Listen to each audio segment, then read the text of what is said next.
welcome to the series Energy and Climate Change, brought to you by Vattenfall and Penycymoedd Wind Farm Community Fund, presented by me, Aled Vaughan Owen from Ynni Da. In this series, we are going to learn about electricity. Who were the people who made those important discoveries and how we produce our electricity today. We will learn more about how we use our electricity, how we're often very wasteful, and how we can save some energy at home and in school. In this series, we will also learn more about climate change, how we as humans are affecting the climate, and what effect that is having on nature. And in the final episode, we will learn more about the clean, green energy technology that we need to use in order to power our future. Now, throughout the series, you will see this logo. This will give you an opportunity to pause the video, consider or even research further before answering the questions.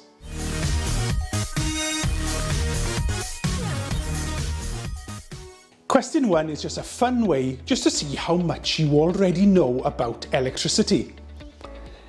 In your workbook, you will see 8 photographs. Now, those 8 photographs show ways possibly electricity is generated or made so that we can use it in our homes and in our schools. That's all you need to do is put a tick in the box next to the photographs that you think generate electricity that we can use in our homes and in our schools. But if you think they do not create or generate electricity that we can use in our homes and in our schools, then simply put a cross in the box. Okay, here we go. The first photograph is that of a pylon.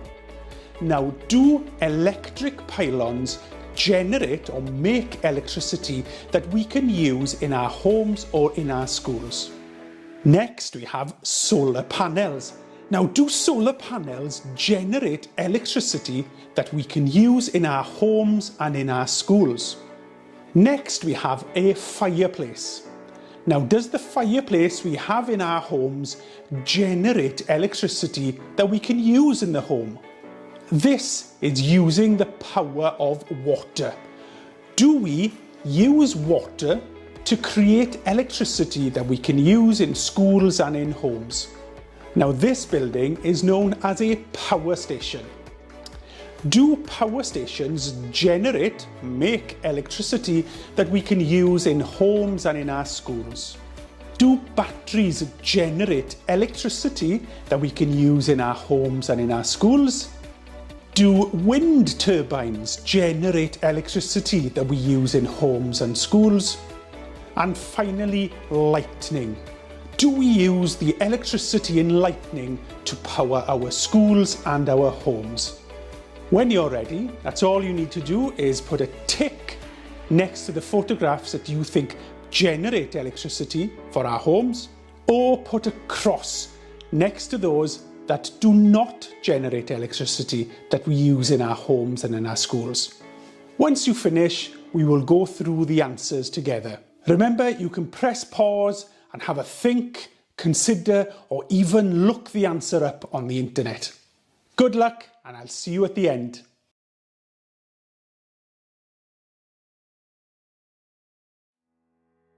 Okay, it's time for the answers. How do you think you've done? I'm sure you've done well. So if we look at the first photograph, which was of a pylon.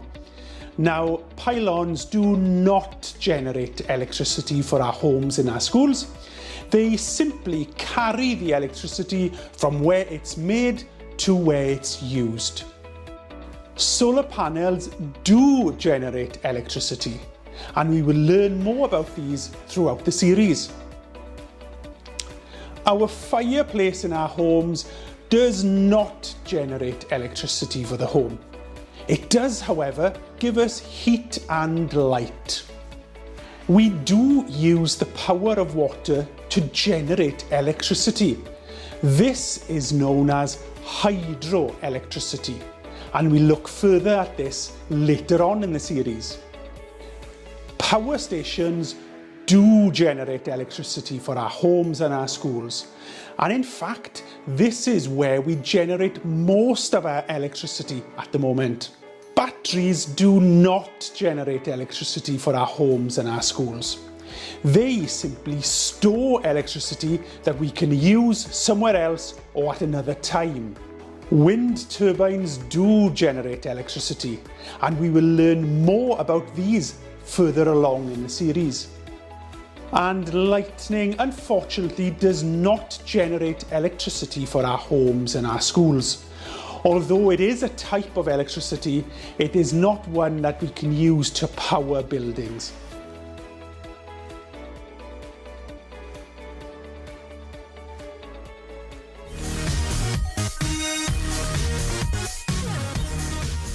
Before we move on to our next quiz, let me tell you a little bit about the history of electricity.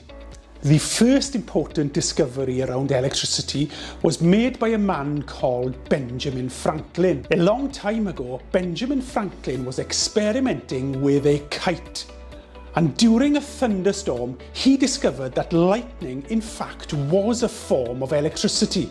And as lightning struck his kite, he made one of the most important discoveries in the history of electricity. He went on to develop electric rods to try and capture the energy of lightning. The next person to make an important discovery around electricity was a man called Michael Faraday. Michael Faraday discovered that if you surrounded magnets with copper wires, as you turned the magnets, it created electricity in the copper wires. He went on to develop that idea further and built the world's first electric generator. Now, those generators are very, very similar to the ways we create electricity these days. The next big discovery was made by a man called Thomas Edison. This discovery changed the way we lit our homes and our buildings. But Thomas Edison was also the man who built the world's first power station in order to create electricity and send it out to all the homes and buildings so that we could use the electric bulb.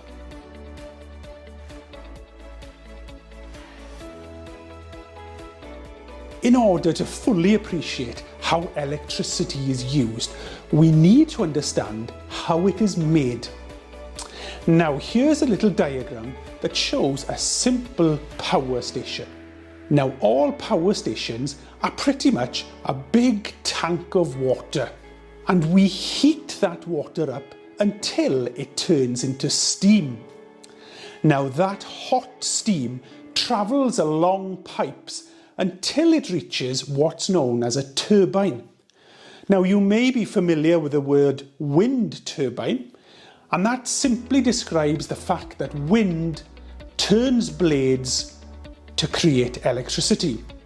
Now, in a power station, it is the steam from the hot water that turns the turbine. The turbine is connected to the generator. Now, those generators are made up of magnets and copper wires, and as the steam turns the turbine turns the magnets in the generator, which creates the electricity. And that electricity travels along cables and pylons until it reaches our homes and our schools. But what makes every power station different is how we heat the water. Now, in your groups, I'd like you to think of 4 ways that we could heat that water. This is 4 things that we could burn in order to heat the water. Have a quick discussion and list 4 different things that we burn. Now, 3 of these are known as fossil fuels. Fossil fuels are fuels that we get from the ground. We dig or we drill into the ground to get hold of that fuel. I will give you 2 minutes to think of 4 different fuels that we could burn in power stations to generate our electricity.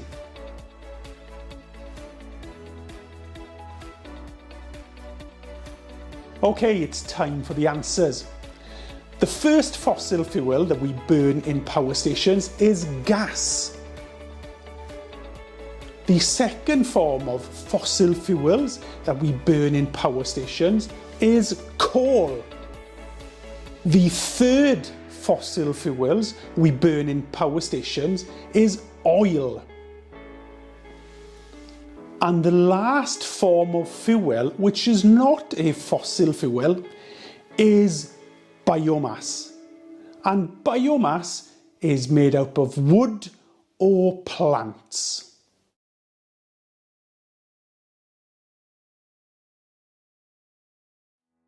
Although these fuels are very, very useful and have created a lot of electricity for us throughout the years, unfortunately, they are no good for the planet. One of the main reasons that our climate is changing and our planet is getting warmer is the fact that we are burning far too much fossil fuels. So can you think of clean ways of creating electricity? Well, some of those ways are, of course, wind turbines, solar panels, and using the power of water. That is known as hydroelectricity. Now there is another form of power station which doesn't mean burning anything. This is known as nuclear power. Now this is slightly different to normal power stations. We rely on a chemical reaction between atoms. Those atoms create a lot of heat, and that heat is used to heat the water to turn into steam to turn our turbines and our generators.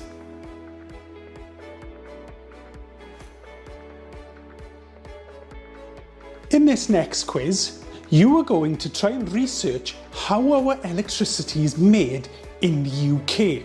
Open the page to quiz number 2. And on the top you will see a large pie chart. Now this pie chart has been cut into 8 different pieces. Now each piece of that pie chart represents a way that we generate electricity. So you will see the largest part is 37% and our smallest part is only 1%. What you need to do is put the percentage number under each photograph. So for example, if you think that we burn a lot of coal to generate our electricity in the UK, you could place 37% under the picture of coal. Fill in each box with one of the numbers from the pie chart. Now there is a little clue to help you along the way. When you see this symbol, this means that it's a clean, renewable energy form. Now, renewable energy means a way we can use it again and again. Those renewable sources are wind, solar, hydroelectricity, and biomass. So for example, our first renewable energy segment in the pie chart is 27%. So you should look for that logo and place 27% in either wind, solar, hydroelectricity or biomass. Complete the whole chart and we will look at the answers together. Okay, good luck.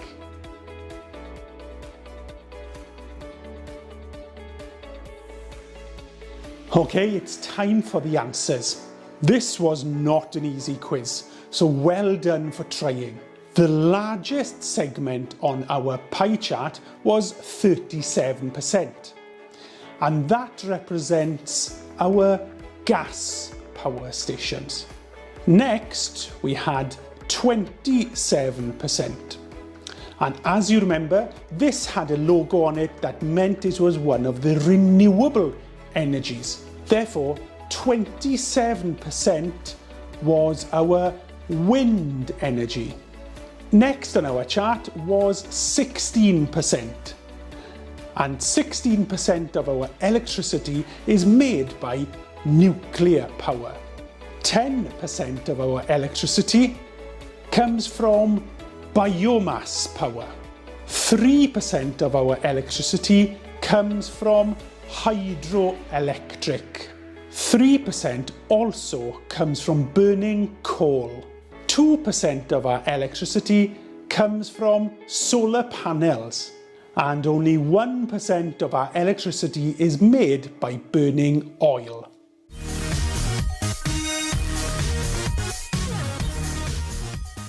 In this next quiz, we are going to look at power stations and energy farms across the United Kingdom. On your workbook, you will see a map, and on the map, you will see 6 red dots. Each one of those red dots is labelled A to F, and on the next page, you will see 6 power stations or energy farms. You will notice number 1 is Penycymoedd Wind Farm. What I'd like you to do is to guess or even research where you think Penycymoedd Wind Farm is located. Consider which one of those red dots is the location of the wind farm. Then write the letter on the page. So for example, if you think Penycymoedd Wind Farm is in location A, write A as your answer. Then go through all the power stations and put a letter next to each one. We will go through the answers together. Okay, good luck. Let's see how many you can get right.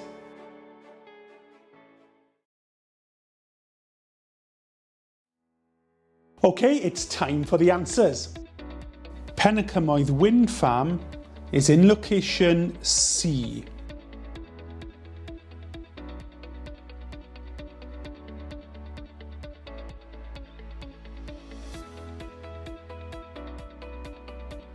Dinorwig Hydroelectricity Power Station is in location E.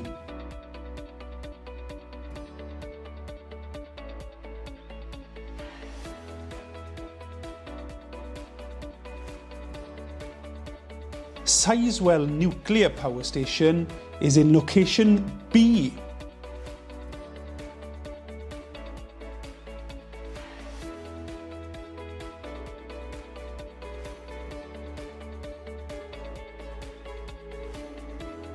Shotwick Solar Energy Farm is in location F.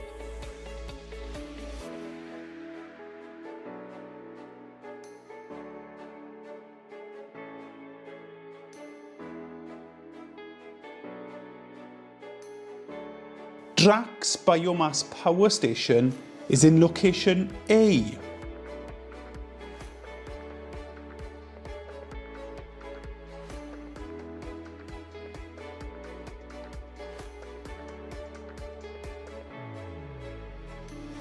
Pembroke Gas Power Station is in location D.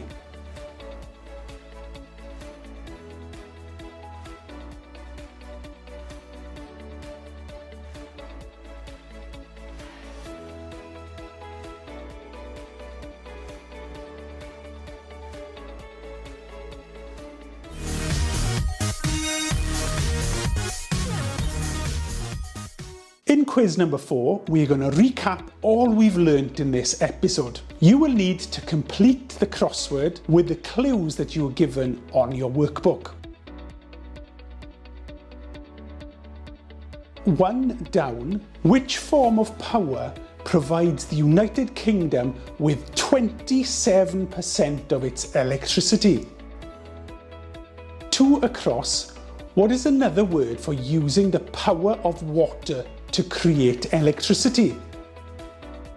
3 down, what is the name given to the type of energy that can be used again and again? 4 down, this stores electricity so that we can use it at some other time. 5 across, burning this gives the UK 37% of its electricity. 6 across, this is the man who discovered that lightning was a form of electricity. 7 across, this is the name for the machine that generates electricity by turning magnets within copper wires. 8 across. This is the form of energy fuel that we get from mining and drilling in the ground. Use the clues in this video and those on your workbook to try and complete the crossword. Good luck! Okay, it's time for the answers. 1 down is wind. 2 across is hydro. 3 down is renewable. 4 down is battery. 5 across is gas. 6 across is Franklin. 7 across is generator. And 8 across is fossil. Well done you if you had all of those correct. Well, that brings us to the end of this episode. I hope you've enjoyed as much as me. In the next episode, we will look at how we use, waste, and how we can save electricity in our schools and in our homes. So until then, stay safe and I'll see you soon. Hwyl fawr!